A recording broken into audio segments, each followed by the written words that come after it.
Hi guys, Jom here. So, I've been on Reading Swamp for like a few days now and ang dami ko na DNF. So, I decided to go visit the nearest Barnes& Noble. Pagpasok pa lang, ito agad yung nakita ko. Shout out to Alex, my friend Alex. They have Barnes& Noble exclusive edition of Hunger Games, My Edge Art. Also, shout out to Riley. They have the Cerulean Seas series here available in hardcover.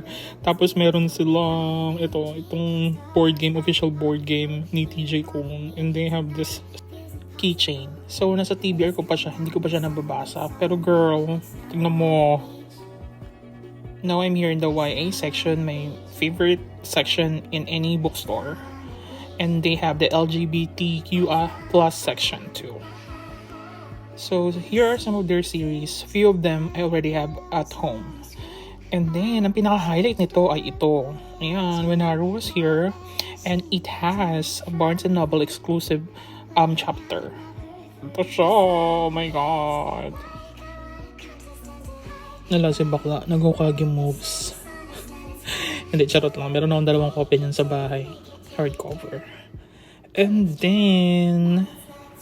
Ito na, I found this in the LGBTQ area, hardcover ng paborito kong Western BL book. So, hindi ko na siya binili kasi ang dami ko ng copy nun. Ewan ko ba. Ang dami kong hinawakan pero wala akong binili ni isa. So, sa dami ng tinignan kong libro, ito talaga yung hinahanap ko. Yung part 2 ng 5 people. Ito, The Next Person You Meet in Heaven. Sadly, this is just a softbound. I'm looking for the hardbound, but this will do. As a late bloomer bookworm, I just realized na kaya ang daming taong may gusto sa Barnes & Noble is they have a lot of books with BN exclusive chapters like ito. And then I found this one. Oh my God, this is one of my favorite manga and anime of all time. Kimetsu no Yaiba. Basta, it's one of the best and well-written anime ever.